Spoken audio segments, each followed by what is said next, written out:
Hello student, आज हम लोग देखेंगे क्लास 10th का सब्जेक्ट देख रहे हैं, मैथ एनसीईआरटी बुक देख रहे हैं, जो प्रश्नावली 1.1 देखेंगे। इसमें सभी क्वेश्चन को हम लोग डील करेंगे। ठीक है, तो पहला क्वेश्चन इस प्रकार से है कि हम लोग चालू करते हैं। पहला क्वेश्चन है कि निम्नलिखित संख्याओं का एचसीएफ ज्ञात करें। जो एचसीएफ ज्ञात कर रहे हैं, कुछ संख्या दिया हुआ है, उसका एचसीएफ ज्ञात करना है, किसका? यूक्लिड विभाजन एल्गोरिथम का प्रयोग करते हुए हम लोग। ठीक है, तो चलिए हम लोग पहला क्वेश्चन लेते हैं। पहला दिया हुआ है 135 और 225। तो हम लोग जानते हैं कि इसमें बड़ा ये है, तो यहाँ पे 225 ग्रेटर देन ये है। ठीक है, चलिए तो हम लोग को यहाँ पे बनाना है। तो सबसे पहले हम लोग फर्स्ट स्टेप में लिखेंगे यूक्लिड विभाजन एल्गोरिथम। ठीक है, लिखने के बाद यहाँ पे 225 यूक्लिड विभाजन एल्गोरिथम। इससे पहले आप लोग बता देना चाहता हूं कि पहला वीडियो जो है उसमें यूक्लिड विभाजन एल्गोरिथम, यूक्लिड विभाजन प्रेमिका और जो मुख्य टॉपिक है उसमें चर्चा किया गया है। तो इस चैप्टर चालू करने से पहले आप पार्ट 1 वीडियो जरूर देखें, उसमें आपको टोटल डिटेल से समझाया गया है कि क्या है नहीं है। ठीक है, तो हम लोग चालू करते हैं।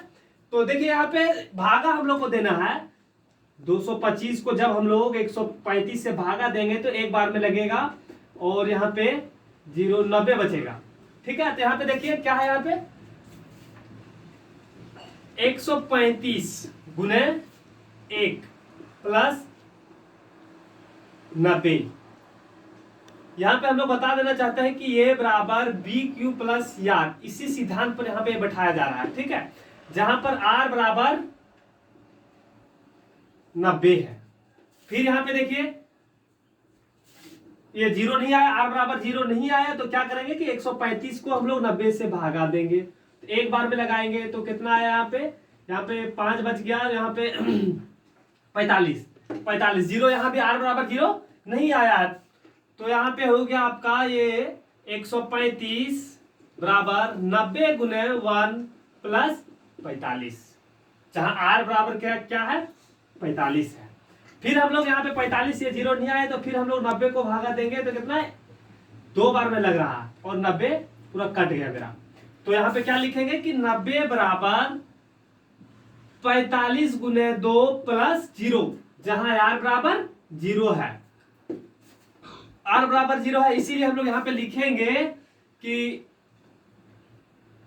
शेषफल आर बराबर 0 एवं भाजक 45 है, इसलिए HCF बराबर 45 होगा। इसी तरह से आप लोग ये पहला का पहला देखे हैं, पहला का दूसरा भी आप लोग बना लेंगे, ये HW के रूप में आप देख सकते हैं। तीसरा भी है, सेम प्रोसेस है, बहुत आसान है। तीसरा भी आप लोग बना लेंगे, HW के रूप में आपका ये है। और अब हम लोग दूसरा क्वेश्चन पे जाते हैं। तो दूसरा क्वेश्चन में है कि पूछा जा रहा है कि दर्शाइए कि कोई धनात्मक विषम पूर्णांक है, उसको दर्शा जो 6q plus 1, 6q plus 3, 6q plus 5 के रूप का होता है, जहां q कोई पूर्णांक है। तो आप लोग क्वेश्चन किताब से देख लेंगे। तो हम लोग चालू करते हैं समय का खत्म किए बिना। तो सबसे पहले हम लोग माना ये दूसरा का है, माना ये एवं बी कोई धनात्मक पूर्णांक है।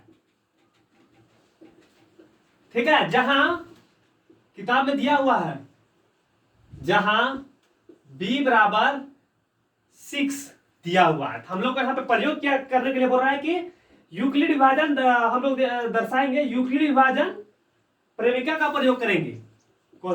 यूक्लिड विभाजन प्रेमिका से, तो यूक्लिड विभाजन प्रेमिका क्या होता है, ये बराबर बी क्यू प्लस आर। तो इसीलिए यहां पे हो जाएगा ये बराबर 6q प्लस आर।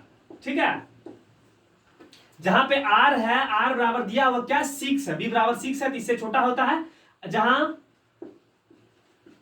आर बराबर होगा क्या, 1 होगा, 0 होगा, 1 होगा, 2 होगा, 3 होगा, 4 होगा, 5 होगा, 6 नहीं होगा, क्योंकि 6 से छोटा ही होगा।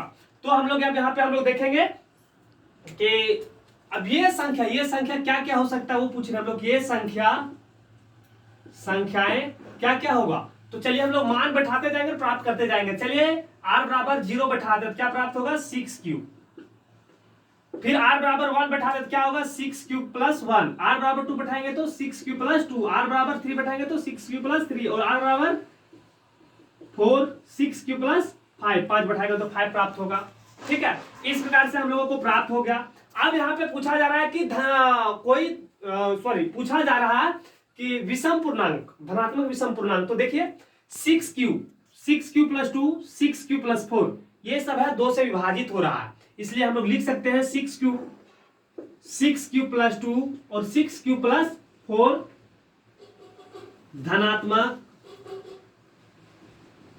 विषम पूर्णांक नहीं होगा,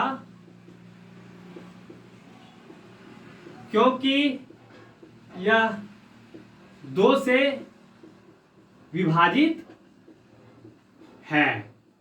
तो इसलिए 6 क्यूब प्लस 1 6 क्यूब प्लस 3 और 6 क्यूब प्लस 5 धनात्मक विषम पूर्णांक के रूप का होता है। प्रूफ हो गया। यही प्रूफ करने के लिए कह रहा है कि क्वेश्चन कह रहा था कि 6 क्यूब प्लस 1 6 क्यूब प्लस 3 और 6 क्यूब प्लस 5 के रूप में कोई धनात्मक विषम पूर्णांक होता है। तो जी हाँ होता है। तो फिर हम लोग अब तीसरा क्वेश्चन की ओर बढ़ेंगे।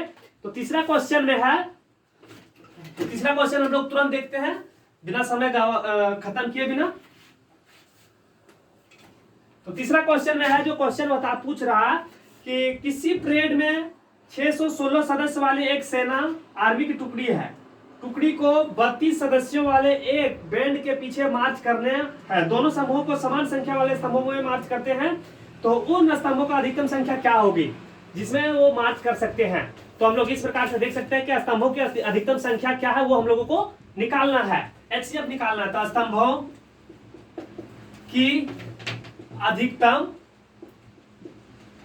संख्याएं क्या है, HCF हम लोग को निकालना है। HCF क्या है, यहाँ पे 616 और यहाँ पे कितना 32 है।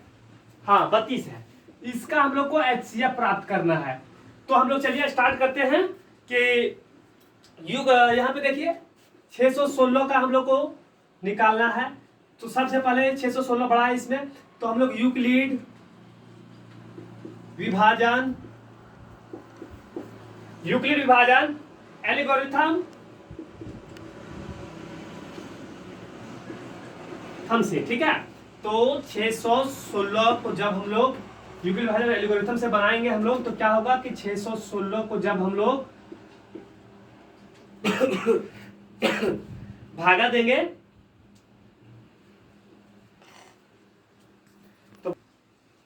तो हम लोग देखिए यूक्लिड विभाजन एल्गोरिथम का प्रयोग करेंगे। तो यहाँ पे 616 को जब हम लोग यहाँ पे लिखेंगे यूक्लिड विभाजन एल्गोरिथम के माध्यम से 32 गुना 19 शेष में बच गया मेरा 8, r बराबर 8 बच गया। फिर हम लोग ये 0 r बराबर 0 नहीं आया, तो फिर इसको हम लोग भागा देंगे और 32 को जब 8 से भागा दिए तो 4 बार में कट गया और यहाँ पे शेष 0 बचा, r बराबर 0 बचा। इसीलिए यहाँ पे क्या बचा, यहाँ शेषफल 0 है तथा भाजक 8 है। HCF 616 और 32 का HCF 8 निकला। इसीलिए अतः हम लोग इस तरह से कह सकते हैं कि अतः स्तंभों की अधिकतम संख्या 8 है। तो चलिए हम लोग ये तीसरा क्वेश्चन देख चुके हैं, अब हम लोग चौथा पे जाएंगे। तो क्वेश्चन नंबर 4 को हम लोग देखते हैं। तो चलिए हम लोग चौथा क्वेश्चन देख रहे हैं। चौथा क्वेश्चन में पूछ रहा है क्वेश्चन कि यूक्लिड विभाजन प्रेमिका का प्रयोग करके दर्शाइए कि कोई धनात्मक पूर्णांक का वर्ग किसी पूर्णांक m के लिए 3m या 3m + 1 के रूप का होता है। तो चलिए हम लोग यहाँ पे बनाने के लिए स्टार्ट करते हैं। और देखिए चौथा क्वेश्चन कि माना ये और b धनात्मक पूर्णांक है, जहां b बराबर 3 है, क्वेश्चन में दिया हुआ है। हम लोग यहाँ पे यूक्लिड विभाजन प्रेमिका का प्रयोग करेंगे और उसके माध्यम से हम लोग लिखेंगे कि ये बराबर 3q + r। ये कहां से आया, देखिए हम लोग इसमें सीखे थे कि ये बराबर bq + r, तो b के यहाँ पर 3 दिया हुआ है, इसलिए यहाँ पे हम लोग 3 दे दिए। जहां पे r बराबर हो सकता है, क्या हो सकता है 0 या 0 के बराबर होगा, 0 फिर 1 2 ये हो सकता है। ठीक है, तो अब यहाँ पे हम लोग देखेंगे कि ये बराबर क्या क्या प्राप्त होता है, ये बराबर क्या क्या प्राप्त होगा, कैसे प्राप्त होगा, ये का यहाँ पे आर का वैल्यू इसमें बैठाते जाएंगे तो यहाँ से हम लोग को निकाल लेंगे। चलिए ए बराबर बैठाते हैं, तो 0 बैठाएं तो 3q प्राप्त हुआ, और जब 1 बैठाएंगे तो 3q प्लस 1 प्राप्त होगा, और 2 बैठाएंगे तो 3q प्लस 2 प्राप्त होगा। ठीक है, तो फिर हम लोग आगे देखेंगे कि अब यहाँ पे क्वेश्चन कर रहा है कि वर्ग करने पर, दोनों हम लोग को वर्ग करना है, वर्ग करना है, तो वर्ग करेंगे सबसे तो क्या क्या प्राप्त होगा। तो देखिए वर्ग करते जाएंगे तो देखिए क्या क्या हो रहा निकल रहा है कि 3q का होल स्क्वायर, 3q, तो देखिए हम लोग इसमें दोनों तरफ वर्ग करने पर, तो वर्ग करते हैं तो ये स्क्वायर, फिर यहाँ पे हो जाएगा 3q का स्क्वायर, 3q प्लस 1 का स्क्वायर, फिर 3q प्लस 2 का स्क्वायर हो जाएगा। ठीक है, तो फिर हम लोग आगे देखते हैं, यहां पे चलिए आगे बढ़ते हैं। 3q 3 3 9 सॉरी 9q स्क्वायर, यहां पे हो जाएगा 9q प्लस 1 प्लस 6q, तो 9q स्क्वायर प्लस 1 6q, इसका हम लोग जब देखेंगे बनाएंगे तो हो जाएगा यहाँ पे 9q square plus 4 plus 12q, ये हो गया आपका। तो फिर अब इसको हम लोग आगे देखेंगे, तो चलिए यहां तक हम लोग देखे थे, आगे देखिए कॉमन हम लोग इससे निकालेंगे, तो कॉमन निकालेंगे तो यहाँ पे 3q square 3 into 3q square, ये देखिए यहाँ तक इससे भी कॉमन निकालो, 3q square plus 2q plus 1 यहाँ पे। तीसरा में देखिए, जो तीसरा में हर जगह पे दिक्कत होता है सभी को समझने में, तो देखिए यहाँ पे है, इससे कॉमन निकाले, यहाँ से कॉमन निकाले तो यहाँ पे 3q, इससे यहाँ पे है ये। ठीक है, ये 12 यहाँ पे हम ले लिए थे, 12 से निकाले 3 निकाल लेते, यहाँ पे 4 बचा, और यहाँ पे देखिए 4 है, यहाँ पे इस जगह पे 4 है, इसलिए यहाँ पे यह है कि गुना करते हैं तो 3 एक कम 3 और 1 जोड़ देंगे तो यहाँ पे 4 हो जाता है, इसीलिए 1 को बाहर में रखे, एक यहाँ पे रख दिए, ये मेरा कॉमन हो गया। ठीक है, तो फिर हम लोग आगे देखते हैं कि अब इसके जगह पे m1 हम लोग ले रहे हैं, यहाँ पे m2 ले लिए, और यहाँ से m3 ले लिए। ठीक है, तो देखते हैं हम लोग,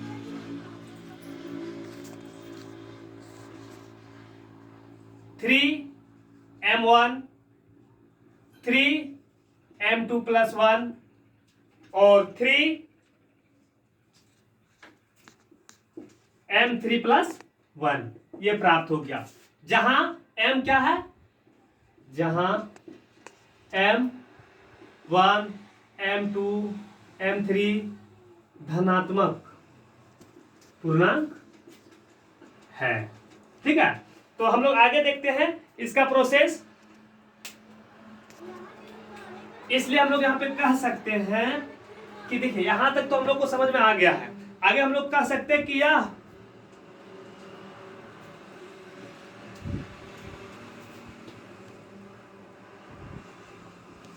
यह तो चलिए हम लोग यहां पे देख चुके थे कि यह कह सकते हैं कि किसी धनात्मक पूर्णांक का वर्ग किसी पूर्णांक 3m या 3m प्लस 1 के रूप का होता है। ये हम लोग को प्रूफ करना था, हम लोग प्रूफ कर दिए। ये मेरा चौथा क्वेश्चन था। ठीक है, इसी तरह से मेरा पांचवा क्वेश्चन है, यहाँ पे सिर्फ हम लोग को यहाँ पे स्क्वायर करने के लिए बोला गया है, उसमें क्यूब करने के लिए बोला गया है। सेम प्रोसेस रहेगा, सिर्फ स्क्वायर की जगह पे हम लोग क्यूब कर देंगे, वर्ग की जगह पे घन कर देंगे हम लोग। ठीक है, तो उम्मीद है कि आप लोगों को बहुत अच्छा लगा होगा ये, और ये दूसरे तरीके से भी हम लोग बता सकते हैं इसको, अगर आप ये पीडीएफ में बना के डाल दिया जाएगा, पीडीएफ डिस्क्रिप्शन में डाल देंगे, वहां से आप लोग देख लेंगे। ठीक है, तो चलिए आप चैनल को सब्सक्राइब करें, लाइक करें और शेयर करें। ठीक है, चलिए हम लोग मिलते हैं अगले वीडियो में।